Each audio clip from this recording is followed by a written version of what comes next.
Good day, everyone! Welcome to HDJP Team Accreditation Day. Today, you will hear some inspiring stories from our sales leaders and top producers who are exactly the same where you are today. Their journeys prove that with dedication, consistency, and the right mindset, success is possible to everyone. So let's watch their stories and learn how they became part of HDJP Team Achievers.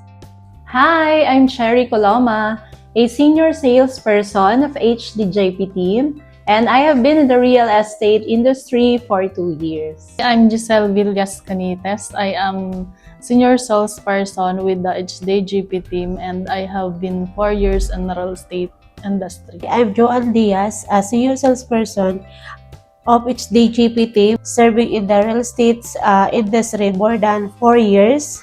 I am Joseph Astrologo, senior salesperson. 2 years na po ako dito sa real estate. I am Michelle Pinca. I am senior salesperson and I have been 5 years in the real estate industry. My name is JQ Pastor. I am a senior salesperson with the HDJP Team. I have been in the real estate industry for more than 5 years. I am Lizelle Andrade, junior sales manager with the HDJP Team, and I have been in the real estate industry more than 8 years. I'm Raymond P. Policarpio. I am a junior sales manager with HDJP Team, and I have been in the real estate industry for more than 7 years. I'm Marilyn Balian. I am junior sales manager with the HDJP Team, and 8 years na sa real estate. My name is Susie Jane Lastra de Lima, and I am a junior sales manager and a PRC license from HDJP Team. And I have been in the industry for almost 5 years. My name is Dimple Astrologo. I am a sales manager with the HDJP Team and I have been in the real estate industry for more than 6 years. Bago ako maging real estate salesperson, dati ako nag-work as office staff in different companies. Pero nag-stop ako ng work for like 8 years and then naging full-time mom lang ako and housewife. Bago ako mag-start sa real estate, isa akong housewife. Then, nag-online seller din ako. Then, after nung pandemic, yan, matagal ko na rin talagang gustong mag-sales agent. Yun, meron lang akong nakitang mga pa-flyers, ayan. Nagpa-register ako, nag-inquire ako sa kanila kung paano maging katulad nila, magbenta ng bahay. Ako, bago i-start bilang real estate agent, isa akong taong bahay, ayan. Then, nagtitinda lang talaga ng kakalin. Then, ano talaga is yung hipag ko, kuha ng bahay dito sa aking GSM na naging manager ko yun. So, doon ako nag-start. Yun, bago ako maging isang ahente, 7 years po akong forklift operator sa Logistics San Miguel. So, bago ako mag-ahente ng bahay, dati akong nagla-live selling din. So, mga nagbebenta ako ng mga toys, mystery sack, and mga ukay-ukay. Before, bago ako pumasok sa real estate industry, OFW ako. Pag-uwi ko ng Pilipinas, nagpa-part-time na lang ako dito. Bago ako pumasok sa real estate, isa akong housewife and online seller. Before I'm joining a real estate industry, I've worked as hotel supervisor for more than 10 years. My work before, I'm a sales clerk sa isang mall. Bago ako pumasok sa real estate, I was a former call center agent. And yeah, I was actually looking for a career na flexible yung time, mayroon siyang financial growth. So nakikita ko siya dito sa real estate, kaya sinubukan ko pumasok dito. I've been a warehouse checker, online seller, and a housewife before ako mag-enter as a real estate agent. Ang nagpa-inspire sa akin dito para maging real estate agent is yung family ko. Syempre gusto kong makatulong like for income sa family, and yung nakaka-inspire din yung makita yung mga magiging client mo na ma-achieve nila yung mga dream house nila, mga dream home nila. So yun yung isa sa mga nagpapa-inspire sa akin. Na-inspire ako bilang real estate agent kasi masaya ako na nakikita ko yung mga families na natutulungan ko magkaroon ng sariling bahay. Nakikita ko yung saya nila na kapag hawak nila yung susi ng sarili nilang bahay, kasama ako sa house journey nila. Na-inspired ako, una sa sales director kasi syempre lahat binuhos sa team. And then marami siya kasi mga knowledge na isi-share sa amin. And then lalo na po yung aking GSM. Syempre, na-inspire lalo ako sa GSM kasi single parent. So bilang single, ayan, kung kaya ya, kaya ko rin. Na-inspired ako sa aking asawa, si Miss Dimple, na aking ding manager. So nakita ko kung paano siya umunlad at nabago yung buhay niya. Then nakita ko rin na sa pagiging mahiyain, nabus yung confident niya.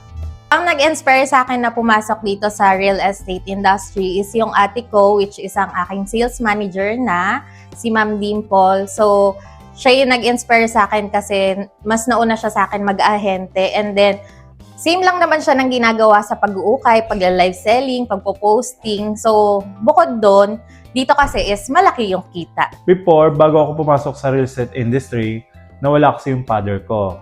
Then, nag-isip ako ng pagkakakitaan at nakita ko yung post ni HDJP na naghanap siya ng salesperson. At doon, hindi ako nagdalawang isip na pumasok at magpa-accredited ng salesperson dahil nakita ko rin ang kanilang pamumuhay na maganda talaga ang pinagbago.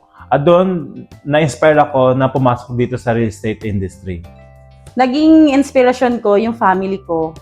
And syempre, makatulong din sa iba na magkaroon sila ng sariling bahay. Honestly, na-inspired ako mag-join sa real estate industry because of my wife. Kasi nakita ko kung paano siya nag-grow sa real estate industry. And I think kaya ko din ito dahil ang aking inspirasyon ay ang aking pamilya. What inspired me the most is my dreams and goals in life. So nakikita ko yung mga agent dito na merong mga unlimited opportunities, merong mga financial freedom. Kaya ako na-motivate talaga na mag-join dito at na-inspire sobra dito sa real estate. Inspiration ko talaga from the very start yung pangarap ko for my family and for myself.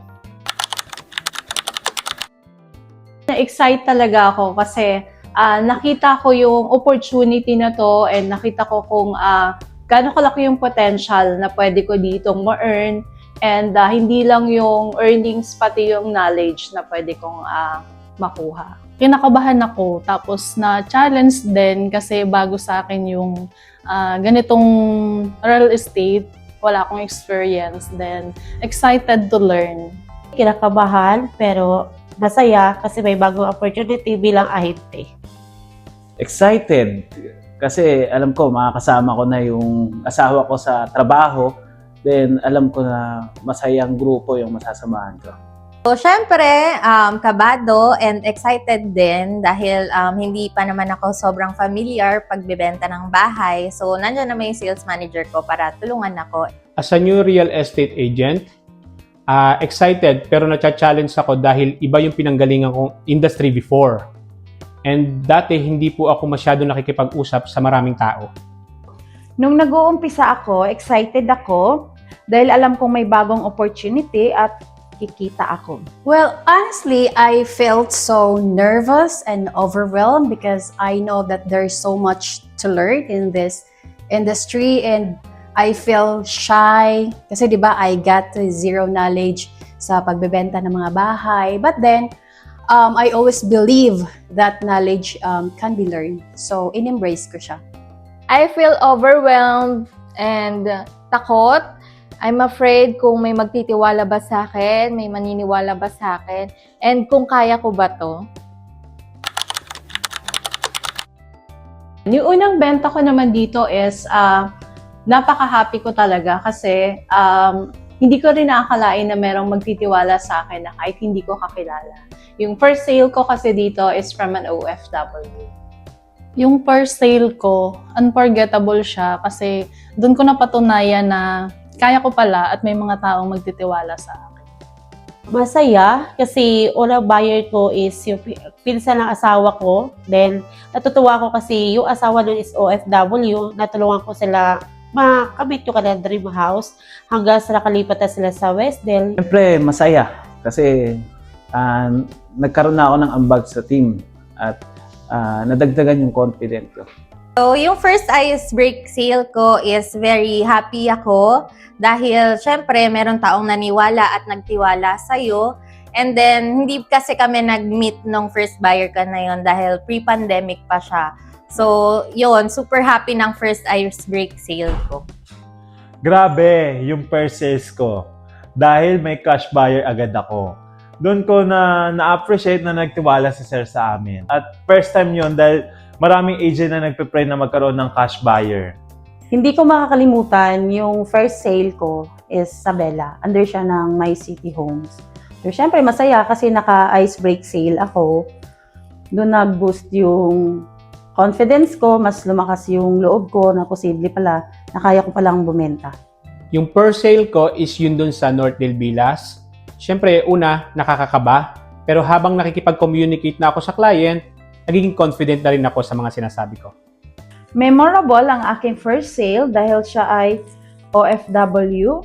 At sa Facebook ko siya nakilala, nakakatuwa lang kasi nagtiwala siya sa akin. Yung first sale ko, she was an OFW.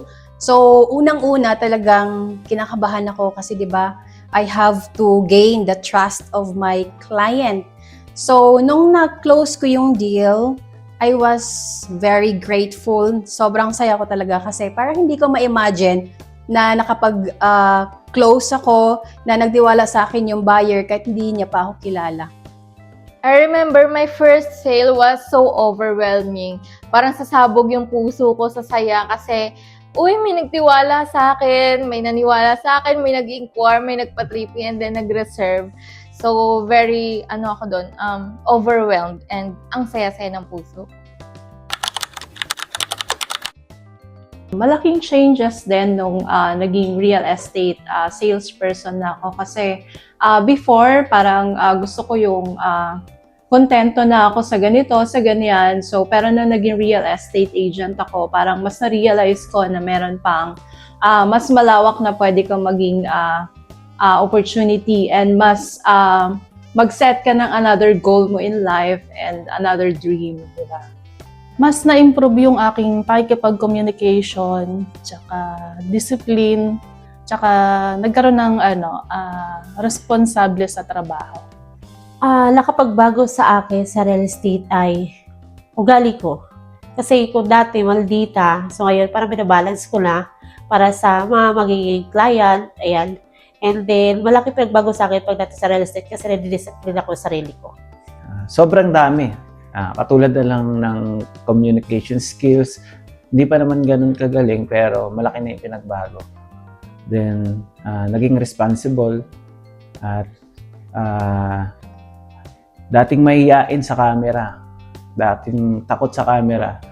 So, ngayon kaya nga ako nang humarap sa buyer na may confident, then nawala na rin yung daga sa dibdib ko. So, natutunan ko maging responsible para makapagbigay ako ng good quality service sa aking mga client and magkaroon ng patience.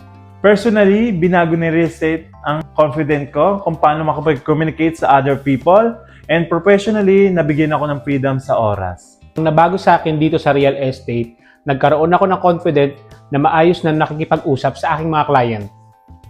Dito sa real estate, marami akong natutunan. Nabago ang aking pananaw na hindi lang pala housewife, na nakakaambag rin pala ako sa gastusin sa bahay at naging responsable ako, makikisalamuha sa iba't ibang klaseng tao. Real estate changed my life in so many ways. I have a lot of adjustment. It builds me more confident and goal-oriented.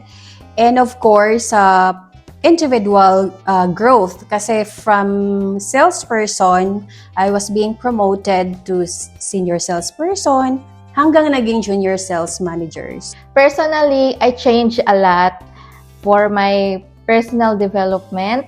Like from mahiyain, takot, to now confident na kaya makapagsalita or makisalamuha sa mga tao. And sa aking family, I think ito yung nagpa-upgrade ng lifestyle namin. Professionally, I can now handle rejections and I become a manager I never thought I could.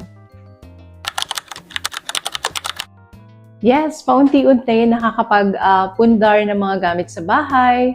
And nakakatulong ako sa mga gastusin, nakakapag-share. So, hindi lang yung husband ko yung nag-earn, di ba? So, malaking help talaga. Yes, nakabila ako ng personal na laptop ko tsaka mga appliances sa bahay gamit ang pera ko na kinikita ko dito sa real estate. Then, na-treat ko rin po yung family ko. Nakapag-staycation kami. First time po yun. Kundi dahil dito sa real estate. Dati hindi namin siya kayang gawin kasi nangihinayang kami dahil medyo pricey din siya. Ngayon, kayang-kaya na namin siyang i-celebrate yung mga ganong memories. Sa real estate, pina-provide ako ng TV, then ambag ako sa aking asawa dahil sa pag-provide ng aming bahay, then sa mga bills na iba, at nakauwi ako sa probinsya namin at nakapagbigay ako ng sa magulang ko. First, nung nakapagpagawa kami ng bahay, then nakapagpundar ng maraming gamit. At nailibre ko yung mga kapatid ko nang hindi nagtitipid. Then yung pinakamalaking achievement namin sa lahat is yung karoon kami ng sasakyan. Yes. So, dito sa pagiging real estate agent ko, pabinyag ako ng 2 kong anak gamit yung commission, and then nakabili na rin ako ng 4 na gadget, which is yung mga ginagamit ko pang work. And nakapag-down kami ng bahay. So, nakabukod na kami ngayon ng family ko. Yes, napaka-meaningful dahil dito na paggawa ko yung bahay namin. Pangalawa, nakakatulong na ako sa parents ko. Pangatlo, dito ko nabili yung iPad, cellphone. At pang-apat, dito ko nabili yung first scooter ko na pinapangarap ko. Oo, marami na. Ang pinaka-memorable sa akin is yung nabilhan ko yung asawa ko ng motor, ng tricycle, in a cash. Napaghandaan ko yung birthday ng papa ko, 70 years old na siya. And nakapag-travel abroad na ako, local and international. Naranasan din namin makapag-staycation yung family ko. And napagawa ko yung bahay namin, paunti-unti, nakakabili na ng mga gamit sa bahay. And syempre nakapag-invest din tayo ng magandang cellphone, naka-iPhone na tayo ngayon, nakapag-invest na tayo ng gold ng paunti-unti. No, lahat yan. Kahit yung mga first time na mga naranasan ko sa buhay ko, yung makapagkape, makakain dito sa mga magandang restaurant, dito ko lang yan naranasan dito sa real estate. So, di mo ma-imagine na lahat yan, no, na dito pala sa real estate is gaganda yung buhay mo. Yes, lahat po ng kinikita ko ay galing sa real estate. So, ako at ang aking pamilya, syempre una nakapag-travel na kami local and international. Pangalawa, nakapag-invest na rin po kami ng mga properties and nakapag-invest na rin po kami ng mga personal na gamit namin. At syempre, nabili na din po namin yung pangarap naming sasakyan. Lahat po yan dahil sa real estate. Before, nangungupahan kami. Dahil sa real estate, nagkaroon ako ng sariling bahay at naparenovate ko yon gamit ang pera sa real estate. At nakabili kami ng appliances, gamit sa bahay na para maging komportable yung pamilya ko. Nakapag-travel din ako international, locally, at nakapag-invest din ako ng lote dahil sa real estate. Grabe dito sa real estate talaga, ang laking tulong ng pagiging ahente ko. Bilang isang single mom, I was able to purchase furnitures, jewelries, and nakapagpaaral ako ng anak in a private school, and nakayanan kong itaguyod yung anak ko na mag-isa, na walang katuwang talaga sa buhay. So imagine yourself na wala kang partner, wala kang katuwang sa mga bills. Ang hirap, but I'm so grateful na nakayanan ko siya talagang mag-isa. Yes, so much. Too many to mention. First, naalala ko, nakabili ako ng motor ng aking asawa in a cash basis. Yun yung pinakamalaking commission na na-receive ko first time. And nadadala ko na yung family ko, nadala ko sila na Enchanted Kingdom on my own expense. Tapos, nadadala ko na sila sa mga restaurants, na napapa-experience ko na sa kanila yung mga bagay na hindi ko akalaing magagawa ko. Nakapag-hotel staycation na rin kami ng aking family for the first time at napagawa na rin namin ng aming bahay ng aking asawa. Then, nakapag-travel abroad na rin ako sa Malaysia, sa Korea, at nakapunta na rin ako locally sa Siargao and Boracay. Dito ko naranasan yung first time experience ko makasakay ng eroplano. And yung biggest achievement namin is yung nakabili kami ng sasakyan. Which is, yun yung aming biggest dream ng aking asawa na ngayon ay dinadrive na niya. Malaking aspect din talaga yung support and mentorship from HDJP team. Kasi like me, wala naman akong background sa real estate. So, napakalaking help ng mga knowledge na binibigay nila sa amin. HDJP team provided guidance, training, motivation. Mas madali matuto kapag may mga ka-team kang supportive. Malaki.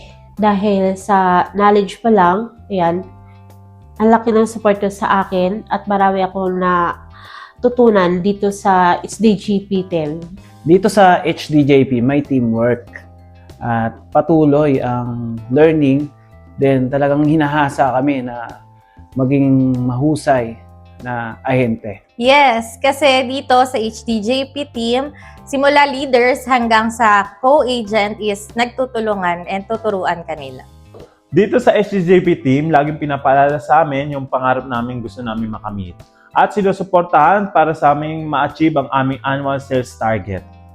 Malaki ang naitulong ng HDJP team sa akin kasi grabe yung teamwork ng grupo, nagtutulungan talaga. With the help ng aming sales director, Ma'am Hernaline, grabe yung support niya, yung guidance niya sa mga trainings, sinisigurado niya talagang natututo kami. Malaki ang naitulong sa akin ng HDJP team, especially sa aking mga success at mga awards. At syempre, dito sa HDJP team, nagtutulong-tulungan. Dito sa HDJP team, pinopromote namin ang support, teamwork ng buong team. Meron kaming mentorship, training na magagamit namin para maging mahusay kaming ahente. HDJP team played a big role in my success kasi unang-una talaga from zero knowledge, tinuturuan talaga kami na maging knowledgeable sa pagbebenta ng bahay. Our sales director ay talagang napakagaling, masipag siyang magturo ng mga bagay-bagay po na related dito sa real estate. Kaya kami nagiging top producer, yung team namin ay talagang laging nagta-top 1. So, dahil din yan sa aming tulong ng aming sales director. Yung support ng team, it contributed me a lot kasi hindi ko ito magagawa alone kung wala sila at marami ako natututunan sa mga experiences nila and yung teamwork talaga na HDJP team is grabe, solid. Siguro masasabi ko, buti na lang nag-join ka sa real estate. Kasi, ayan, nakikita mo yung magandang result. Buti na lang sinubukan mo kasi nandito tayo ngayon sa karera na may unlimited income, freedom, personal growth, kaya mas gagalingan pa natin. Buti na lang nag-umpisa ka dito sa real estate. Huwag ka susuko, marami pa tayo matutuparin na pangarap. Buti dito ka napunta. Dahil dito, nakamit mo yung mga bagay na hindi mo akalain na magkakaroon ka. Kaya galingan pa natin. Buti na lang nag-ahente ka kasi alam mo kung bakit. Kasi senior salesperson ka na, tapos nakakatulong ka na sa financial, and mas better na yung buhay mo ngayon. Tama ang karerang pinasok mo at unti-unting natutupad ang pangarap mo. Keep going. Tama yung decision mo na minahal mo ang real estate. Marami na tayong na-achieve ngayon. tuloy-tuloy lang para mas marami pa tayong mapagtagumpayan. Ang masasabi ko sa akin sarili, tama ang desisyon na pinili mong karir at galingan mo pa. Good job, salamat. Hindi ka sumuko. Pag-igihan pa natin dahil marami pang magandang bagay na mangyayari. Well, I would say you made the right choice and just trust the process and continue believing in yourself at keep going.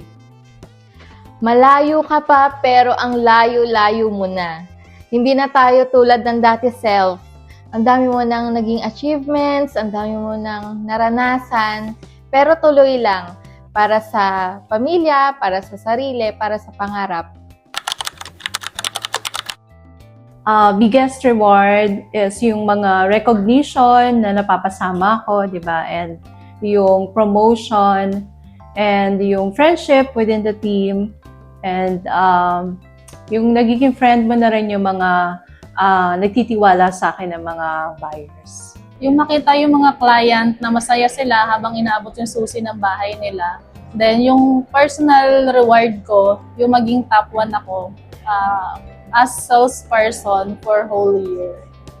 Biggest reward ko yung na from SP to senior SP na promote. Yan. Then, yung personal growth ko is yung makatulong sa aking asawa. Yung maging part ako na matupad yung pangarap ng mga home buyers natin na magkaroon ng sariling bahay. Then mapasama sa top at mapahanay sa mga mahuhusay bumenta ng bahay. Yung ma-witness ko, yung mga buyers ko na magkaroon na sila ng sarili nilang bahay, yung ma-recognize ako and mapasama sa annual top performers.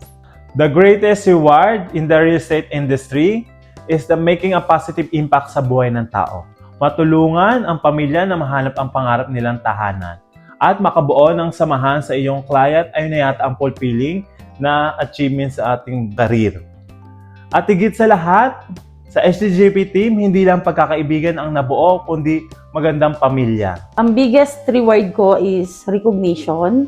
Yung mga awards na mga natanggap ko. Naging top 1 producer ako. Promotions from salesperson to junior sales manager. And ang pinaka-importante is yung naging part ako ng journey ng mga home buyers ko na magkaroon ng sariling bahay. Dami po. Una, mapasama sa mga top producer ng aming company at magkaroon ng mga awards and promotion. At syempre, makatulong na magkaroon ng sariling bahay ang aking mga clients. Una, fulfillment ko na gampanan bilang isang nanay at asawa ng aking pamilya. Dito sa HDJP team, nakahanap ako ng pangalawang pamilya na magmamahal at sumuporta sa akin. Pangatlo, yung aking promotion from salesperson to junior sales manager. Pang-apat, na-witness ko ang saya ng bawat pamilya na natutulungan kong magkaroon ng sariling bahay. My biggest reward, I think the promotion na nakukuha ko at saka yung mga recognition every month kasi lagi tayong nasasali sa mga top producer. And the most rewarding for me is yung matulungan talaga yung mga hundreds of people na magkabahay. So makikita ko lang yung happiness nila, yung ngiti ng mga buyer. I can feel the sense of fulfillment that money can't replace. Biggest reward aside from money, I think time freedom. First time experiences na dito ko lang talaga naranasan sa real estate. Recognitions, mga achievements, and also yung fulfillment ko na mararan akong mga natutulungan magkaroon ng bahay. Yun na witness ko silang through me is natanggap nila yung susi ng sarili nilang bahay. Sa mga aspiring agents dyan or new agents, actually, hindi naman mahirap itong real estate. Hindi naman siya ganun kahirap. Kailangan lang is umpisahan mo siya, mag-take action ka, aralin mo, and of course, pusuan mo siya and magkaroon ka ng tiwala sa sarili mo na kaya mo to. Nandito na kayo sa real estate industry, stay patient, consistent, never stop learning. Dahil sa pagbebenta ng bahay, hindi lang siya basta pagbebenta, kundi yung kagustuhan natin na makatulong sa mga pamilyang gusto magkaroon ng sariling bahay. Masasabi ko sa mga bagong sales agent, ayan, makikinig sa ating sales director, and then sa ating mga manager, at magsusuko, yan, laban, magtitiwala sa sarili. Sa mga bagong ahente, ihalimbawa ko na lang yung sarili ko. So, galing sa walang-wala, hindi nawawala yung ATM ko sa sanlaan. Simula nung pumasok ako dito, yung mga bagay na hindi ko akalain nga na magkakaroon ako, ay dito ko nakuha.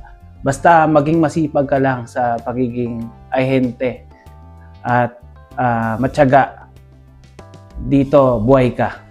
Huwag kang matakot mag-umpisa sa simula dahil dito sa HDJP team, sama-sama tayo magtutulungan at magtatagumpay. Sa mga new agents, lagi kayong makikinig sa payo ng leader, laging sisipagan, magtiwala sa sarili, at higit sa lahat, magdasal kay Lord, humingi ng guide at protection. Dahil dito sa real estate career, maganda ang buhay. Sa mga bagong agents, maging masipag lang kayo, magtiwala lang kayo sa sarili nyo, huwag kayong sumuko agad. Sa puso nyo lang yung pagtatrabaho, kikita kayo dito sa real estate. Maging consistent lang, makinig ka lagi sa leader mo, promise. Masaya dito sa pag-aahente. Sa mga bagong agents, magsipag lang kayo, magtiwala sa sarili nyo na kaya nyo din. Para sa mga bagong ahente, huwag sumuko, sipagan lang araw-araw at isa puso ang trabaho natin. Sa mga newly agents, welcome to It's the JP team. And ang may advice ko lang is to be patient, stay consistent, and never stop learning. Minsan may mga rejections tayong pagdadaanan, but that's part of our journey as our agent. Normal lang yon, huwag kayong mapaghinaan ng loob. Just continue chasing your dreams. Stay committed and enjoy lang yung real estate career. Maging masunurin lang sa mga leaders and matuto lang sa mga everyday experiences natin.